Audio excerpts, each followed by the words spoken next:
Hey, hey.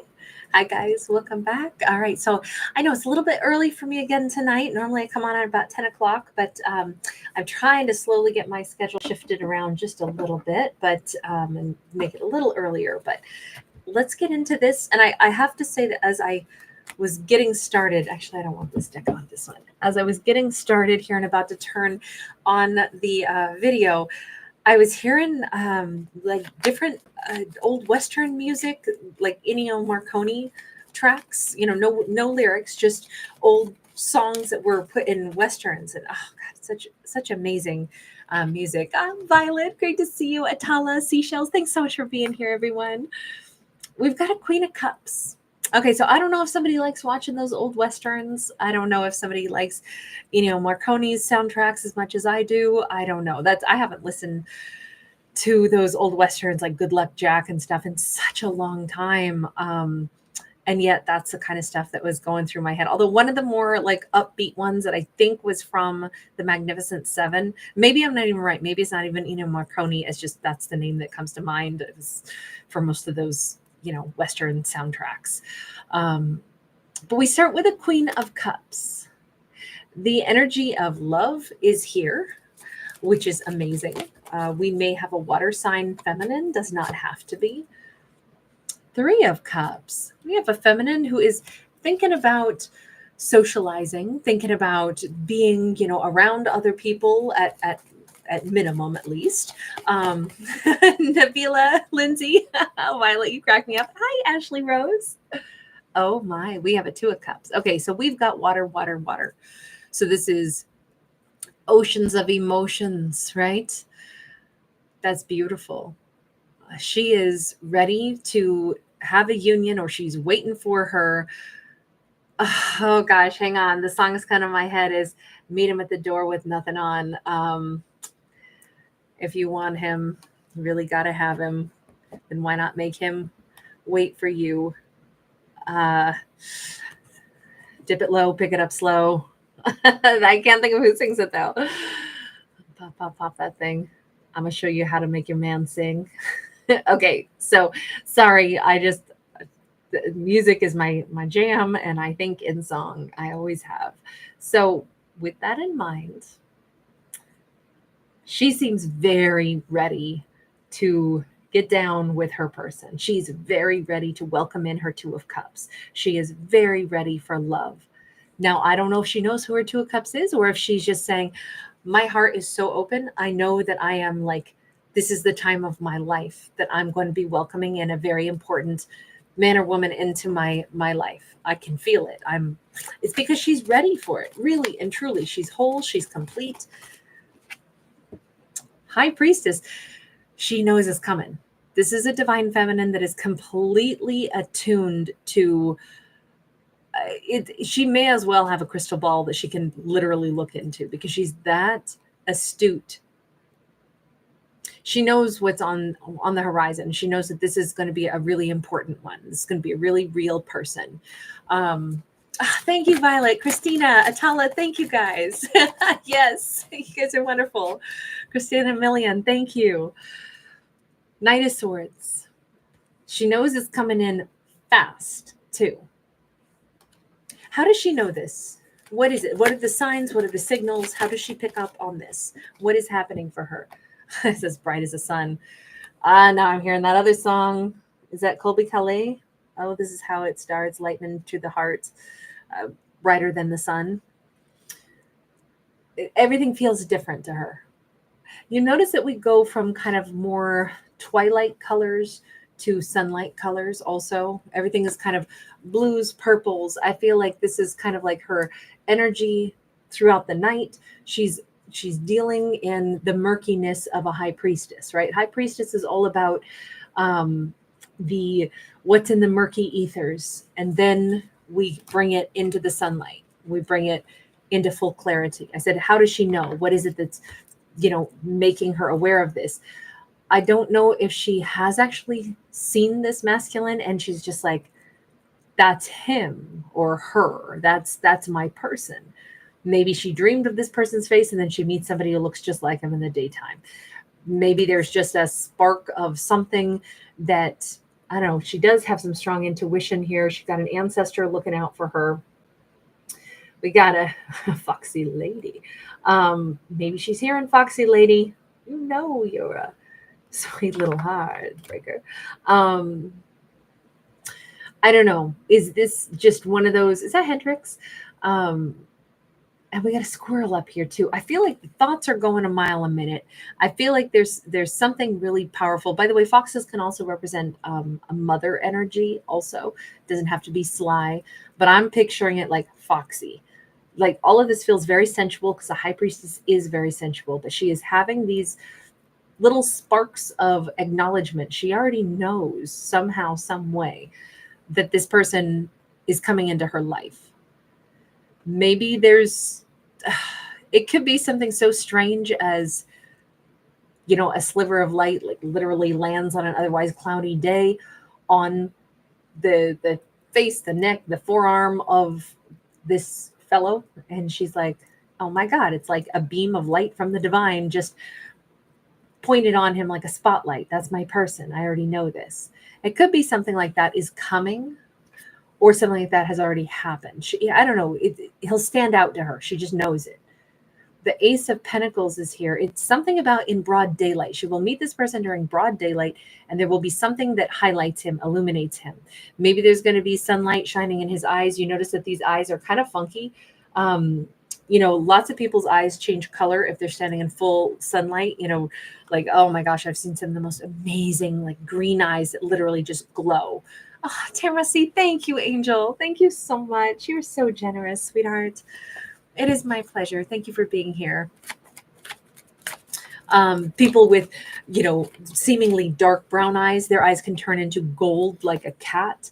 You know, people with blue eyes, their eyes can turn like icy, you know, like crystal clear kind of blue shades. A lot of people have very changeable eye color. And I'm wondering if there's going to be something different about his eyes. We have an 8 of coins. There's something here about, you notice all these different cogs making the wheels turn. So I do feel like it's going to be a little bit more of a complicated, like one thing leads to another, leads to another, leads to another. It's when she meets this person, it'll be a day where it's going to be a weird set of circumstances where it's like maybe she's not even supposed to be here, but because she woke up late and then had to swap shifts with somebody else on her way to work, where she had to call and cancel one appointment and swap her day around. And, you know, then somebody else, you know, gets in the way and there's a fumble in a scheduling, and one thing leads to another to where she's not even where she's supposed to be. And that's the day she meets this person. It's like she already knows it's gonna stand out to her so much because it's gonna be so unusual for her to meet this person, because she shouldn't even be there. It's all gonna be a weird, she's sensing it. There's gonna be some weird set of unexpected circumstances where she's not even supposed to be there, but she is. That's how I think I don't know if she knows that much of the details, but a high priestess doesn't really know the details. They just know the vibe. The same way I always say, you know, when it's going to rain, because you can look up at the sky maybe and see it, or you smell it, or you feel it in the wind, but you don't know how many inches are going to fall, and you don't know exactly where it's going to fall, but you know it's coming. That's kind of the vibe of a high priestess. She doesn't know specific details, but she's kind of like, I'm trusting. I'll know him when I see him. He'll stand out to me somehow. I don't know how yet, but the universe will make him known to me. It'll be something that everything will feel different. It'll be something that probably everything will work out to put me right where I'm supposed to be. That 8 of Pentacles does talk about either money or work. This could be somebody who's going to work on her car. This could be a mechanic. This could be somebody who works with metals of some sort, some variety. It could even be sometimes problems occur that then lead us into something positive. You know, even though she's expecting it and she thinks it's going to be wonderful, it could be like, oh man, my car just died and now I got to have it towed, and it's a tow truck driver that I was supposed to meet. You know, sometimes it's a weird combo. She doesn't know the details. She only knows that it's coming, and she's very sure of it because she's very ready. Let me just ask, universe, you want to weigh in on this? She seems so certain. Is this the right one? I don't see another that I think is more right. So yes, we'll go with this one. Is she right about this, universe? Queen of Swords. The universe is like, she's ready. Okay. Queen of Swords says when she's ready, and she's up here on top of a building looking through her telescope. Yeah, but what does that mean? She's ready and she's looking. Does that mean that this is the right time for her? Knight of Swords, Ten of Pentacles. The universe says, well, of course it's the right time for her because she knows she's ready. I don't tell a queen when she's ready. Let me tell you, the universe is over here like, when queens say that they want something, they tend to get it. Kings, queens, emperors, and empresses, they all are definitive. They don't need any more nudging. They're not trying to still learn. They know what they want. They know who they are. They know what they're ready for. It really is like the universe is saying, it's not up to me. She needed to get to this point. She needed to be the person who is going to have her eyes, her little peepers wide open, because she's going to be watching for the right person because she knows she's ready for somebody that will be a good partner to her. There are millions of people that walk this earth all the time that are the perfect partner for us, but we don't see them unless we're ready to be their perfect partner.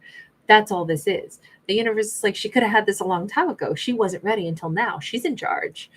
Everybody's in charge of when they know what they want, that's when they'll find it. Because it's when your eyes are open to it. That's when your ears are open to it. That's when your heart is open to it. Great people are everywhere, but we're not going to fall in love with someone if we're not ready to, no matter how great they are. No matter, everybody is probably can think back to somebody who was an absolutely fabulous person, fabulous, that we did not fall in love with because we weren't ready. This kind of comes across like the universe goes, oh, hot damn, yes, she's going to get her person. And it's going to be long term and it's going to be fast. It's going to come in almost like it's magic, but it's not. It's just that she's ready to find it. She's going to meet the person she will live a lifetime with. She's going to meet somebody that is her other half, somebody she builds a lifetime with. It isn't magic and it isn't the universe is doing. It's hers because she's ready. And it doesn't mean she's just going to randomly find anybody. Oh, no, she's going to be highly selective. But she is able to be like intellectually and intuitively and heart-centered enough to know when she spots somebody that is like a good man for her. He's going to have all the qualities that she wants and other things that don't matter to her. That's the beauty of becoming kings and queens and emperors and empresses, is you've learned what stuff is just, who cares? What stuff is BS? Maybe once upon a time she's like, oh, I don't like men with beards. And now she's like, I could care less. He could have a beard, that grows on his back too. I don't care. That's not what makes a man attractive to me. The man I'm going to fall in love with is going to be stable, and he's going to be, someone who thinks about family, and he's going to have, long-term vision. And that's what's going to make him the man that I will fall head over heels in love with. That's what I'm looking for. It doesn't matter if he has a beard and I don't like beards. What she falls for is going to be the person that's right for her because she's ready for that kind of Two of Cups. She is not going to get tangled up with the wrong person. She's going to get somebody who matches her own energy this time. Now, I don't see this as like, oh, I'm going to find a Two of Cups and then we're going to have this noxious, anxious, dramatized, I got to push you away. You got to push me away. We're going to trigger each other. No, she's all grown. He's going to be all grown too. Very different energy here. And even though she's saying, I think I'll know him when I see him, somehow the universe will show him to me. It's so interesting that the universe is like, it isn't me. I'm not going to be the one doing it. It's totally going to be her. She's going to spot him because she's the one who is prepared to actually have a partner. She's going to interview him just great. She's going to know what it is that she loves about the way he talks to her. She's going to listen to the words. They're going to enjoy conversating. They're going to have this wonderful, like, obvious bond. She's looking for somebody who she can tell is long-term potential, who's generous, who's stable. When we start looking for that, and we're not looking for what somebody looks like, it's amazing how many great people we find, right? And then we fall in love with who they are, not what they look like. Queen of Wands, it doesn't change the fact that she's going to be real attracted to him, like crazy off the charts attracted to him, but for completely different values this time. And I'm not saying she was ever superficial. I'm just saying, it's it's easy to fall in lust and not know it. We mistake lust for love all the time until you've done that enough times and found out that it was super disappointing. And then you get burned out on connections where it's like, oh my God, I was so into them for all the wrong reasons without meaning to be. I didn't understand that surge of emotion was the wanting of someone, but not evaluating whether or not they really had the attributes that I would want for a long-term partner.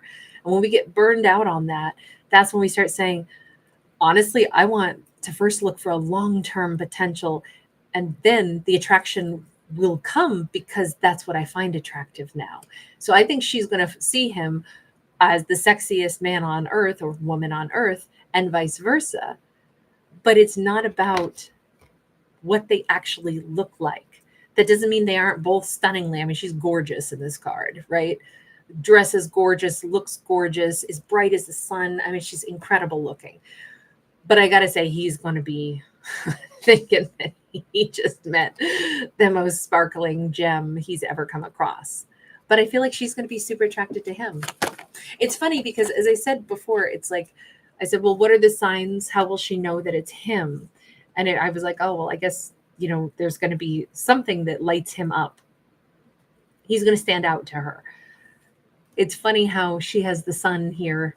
Granted, it's like the sunflower, but she's going to light up to him as well. We have a King of Swords.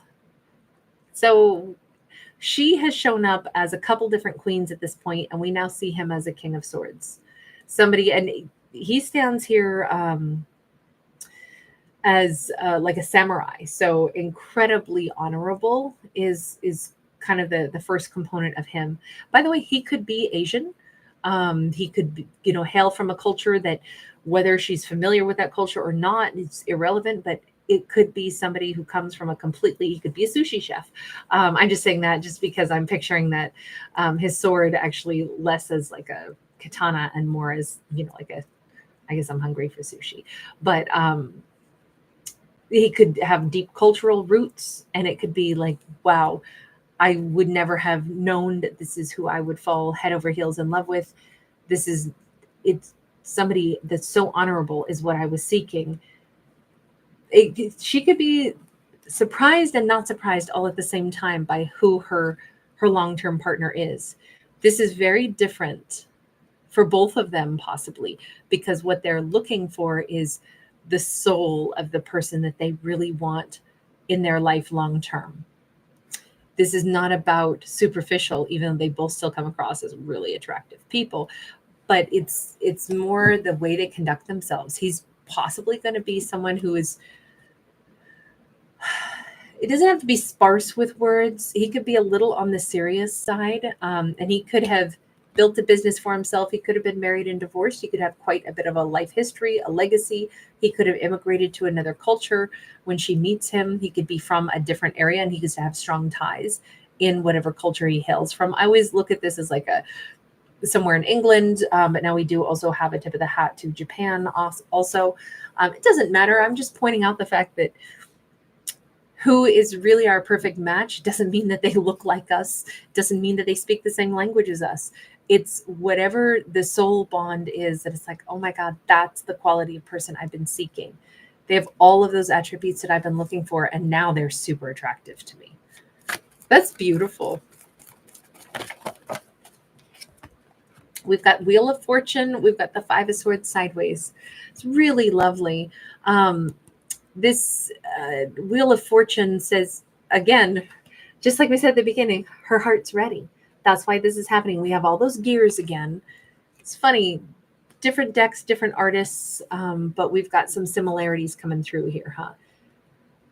All these gears she put in motion, which I think is interesting, but he may work with gears somehow, or he's been a cog in a big system himself. If he were a business owner, I could understand that. If he's a landowner, I could understand that. Also, somebody who may, have things that he, keeps moving, keeps making, keeps things happening. But when it comes to them, like fighting, harming each other, because we're always going to run the risk of hurting each other's feelings at some point. Even people that love each other dearly are going to step on toes. They are going to have problems. They both know this walking in. They're both mature, but they're not going to be doing it for the tit for tat. Neither one of them, I think they've both been through that already. That's a shared energy. They both have had people who intentionally mess with their minds, hurt their heart, played games. Maybe sometimes they played games also, but all that is like the one thing I don't want is to play games or have mean-spirited energy. When we have a problem, let's work through it one piece at a time, but let's never resort to the petty tit for tat. I'm going to wound you. I'm going to make you jealous. I don't think either one of them is going to do that. And I would say just that alone makes for a really great potential relationship, because there isn't going to be the vindictiveness. When we always have to assume that no matter how much we love somebody, they're going to say something that, triggers us, or going to be a little bit careless sometimes, going to do something that's a little bit thoughtless once in a while, because we're human, and we still operate. No matter how much we love somebody, we can't be perfect. We're going to disappoint someone, even someone that we don't want to disappoint here and there. Doesn't mean it's like, oh, whoops, sorry, I accidentally cheated on you. I'm not talking about that kind of stuff. These two are so far beyond that. These two aren't playing games. But for the things on the day-to-day that we can accidentally hurt each other's feelings or be a little bit thoughtless on, those kinds of things, they already have like this pact. We are definitely never going to set out to then shame each other and give each other retribution. We're going to work through things one step at a time. When that happens, and inevitably it will. It's nice to walk into a connection that seems like it's already got these fail safes built in, right? A, they're both mature and they're not going to play stupid games, but B, they already also know there will be moments that will suck, but I'm not going to repeat sucky outcomes that I had with people of my past. I want this one to work. When does she meet this person? I don't know if we can get a win, but it said that she's like ready. We have the Princess of Cups, and we have somebody who's walking right into this big, huge, swirling vortex. When we were talking with the universe earlier, the universe is like, well, she's the one making this happen. She's in Queen of Swords mode. She's looking for what she wants. I don't think she's got to wait till Oktoberfest, but we do have, somebody who's kind of like carrying these beers, and it looks like kind of a cute little Oktoberfest outfit. I don't know. Maybe somebody is going to go beer drinking at their favorite local pub whenever that happens. Princess of Cups there has to be a first opportunity to meet somebody. This is usually a small offer. It's an emotional offer. So these two have to obviously bump into each other. And like I said already, it seems like it's going to be an unexpected location. Maybe she's going to be stuck waiting and go in for a cup of coffee, or in this case, a lager beer or something like that. And again, it's like walking into the unknown. We got the swirling vortex. You don't know what's on the other side of a swirling vortex. Just like we said, however she meets this person, it seems like it might be one thing leads to another, leads to another. Maybe she's not even supposed to be there. This wasn't on her schedule. This wasn't part of her day. She's walking into the unknown. So when I say, when is it going to happen? I think it's whenever she has something unexpected that she just, she's very willing to seek what she wants, but she's also, we can't plan every part of life. And I still keep saying she's going to end up doing something unexpected or out of character for herself. And that is how she finds this person. That is how she bumps into this person. I think her heart is going to be gravitating toward that. What is the most important action she could be taking right now? Princess of Wands. And here we go again with the vortex overhead. It's be joyful. It's be excited. It's be excited about being alive. Be excited about the fact that there's unknowns around us every single day. If she stays super thrilled the way I think she already is, she's in such a beautiful energy, right? She started out with this open-hearted, beautiful, warm energy. And it says, listen to music, pump your fist, have a great time, enjoy life, be excited about the things that we do in our day-to-day. She doesn't have to wait and live in every moment. She's like, where's that Two of Cups? She's definitely busy enjoying her life and enjoying the little unexpected things that happen every single day. Anytime her day goes different, she doesn't have to immediately go, oh, is this a day? Let me see. Where is he? She can just roll with it, flow with it, dance her way through life a little bit. I do think, I don't know, maybe having more fun, listening to more music, going out a little bit more, though, that those things might add some value into her life. But it really says the Princess of Wands is the same as the Page of Wands. And it's always like the first step toward the stuff that we want in life. Keep taking the first step toward the things she's interested in, the stuff she cares about, whether it's to go listen to a band play at a local, winery or pub, or whether it's, whatever she cares about, do those things and enjoy doing those things, because her life is made up of so much more than just this one upcoming relationship, although that will impact her life greatly. And it already is, because she already knows that she's ready for this. Let me just ask, what about for him? Him, her, whoever the other person is. Three of Wands. They may share a love of music. It's for him, it's like to keep looking toward his future and again, be excited. Sometimes the Three of Wands is about waiting for our ships to come in, but it's also because of the fire. Anytime we see wands, it's creative spark, it's creative energy. If there's something that he has already been working toward or envisioning for himself, definitely keep, moving toward it, leaning into it, welcoming it in. If this card oftentimes has ships sailing into the port, you want to always be there at the port when the ship comes in. There's a sense of excitement around that also, right? Because we know sailing ships bring, fantastical spices and, textiles and gifts from afar. We want to be there to receive whatever comes in. Maybe he works on the docks. Maybe there's something about him, or there's something really fun to look forward to, maybe music festival to look forward to. But it's like, again, for him, very similar, honestly, for him to be looking forward to his future as well. If these two stay in such a positive mindset and keep moving forward, they'll be enjoying their present life as well as being in a really good head and heart space when they bump into each other. I don't know. I liked this one. It was just a little bit different tempo on this one, which was nice to see. You guys, thank you so much for hanging out with me. Really great to see you. Ashley Rose, thank you, Angel. So nice to have you here. Dalia Chavez. Ashley, is it your birthday? Oh, no, Victoria Rose. Oh, that's so awesome that there's a couple roses in the chat tonight. Happy birthday, Victoria Rose. Oh, I'm so happy for you. That is wonderful. Bogdanka, shout out to you in Poland, my dear. Miss So the Peaceful Observer, thank you, love. So delighted to see you tonight. Hi, Nancy. How are you, love? Namaste, my dear. Sabrina, thank you again, honey. Thalia, I'm glad. I was afraid I was being a little bit too, like I wasn't letting go of things, and I was worried I was too opinionated and wouldn't like quit bulldogging that story earlier. So Thalia, thank you for weighing in on that, because that's really why I was debating, do I put that two-parter out? Guys, if you're wondering what I'm talking about, on my other channel earlier today, I had a collective message, and it was this big, long, epic two-parter, and I almost didn't release it because sometimes it just wasn't clicking for me. And so I kept kind of grilling down on questions, and I'm like, maybe I need to just quit bulldogging this. But, I don't know how to stop until I feel like I got all the answers out of a storyline.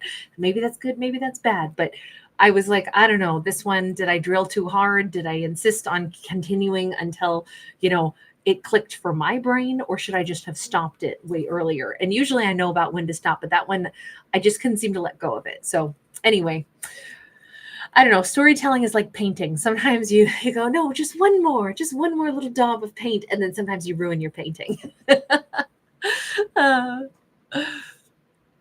Sabrina, thank you. Thank you for being so kind. Luke, hi. I'm so glad you made it. Welcome. My soul shine, great to catch you, honey. Ground D0, always a pleasure to see you. 01 Frequency, hi, honey. I always love that little dog that you put on there. It's so cute. Ciao, Christy. Hi, Kins. Alana Williams. Gigi Alexandra. I know. Didn't they have some of the greatest music, Gigi? I love those old westerns. Tamara C. Good morning, honey. Good morning to you in Belgium. Where are you in Belgium? I've been to Bruges, is why I ask. And Bruges is so, I've never seen a more perfect and ancient city. Like every stone is perfect. Everything is so organized. It is unbelievable. Hi, Atala. That's cute. Nabila, thank you again, honey. Thank you guys so much for giving it a thumbs up and subscribing. I so appreciate you. I love the bubbles, Ground Zero. That's adorable. Peace, excuse me, beautiful disaster. Thank you. Thank you guys so much for helping me out on the song. Yes. I have not heard that in so long, and I totally love that. Totally love that song. Dip it low. And Christina, thank you so much. Hi, Lindsay. Aries is napping, but he says hello. Violet, that's wonderful. Thank you. Violet wins. Seashells, so good to catch you tonight. All right, everybody, have a beautiful evening. I will see you all tomorrow. I hope you guys have a great day or a great evening wherever you are. Aisha, how are you? Oh, honey, it's so good to see you. Such a pleasure. Thank you. You made my night. Oh my gosh, Priyanka, that's awesome. Were you seriously just listening to Judy Moonlight? Isn't that a great song? What? Farrah North, right? I think you guys have helped me with the name enough times that it's starting to stick. Yeah, you're so cute. Q Miller, thank you for being so kind. Thank you. Victoria Rosenoir, I hope you have the most beautiful birthday. I hope that you celebrate and give yourself something really special. You deserve it. And happy Thursday morning to you, Bogdanka. You guys, thanks again. Really wonderful to see you all tonight. RS, hi, honey. Glad you made it. All right, you guys, have a beautiful evening. I will see you again tomorrow. Bye for right now.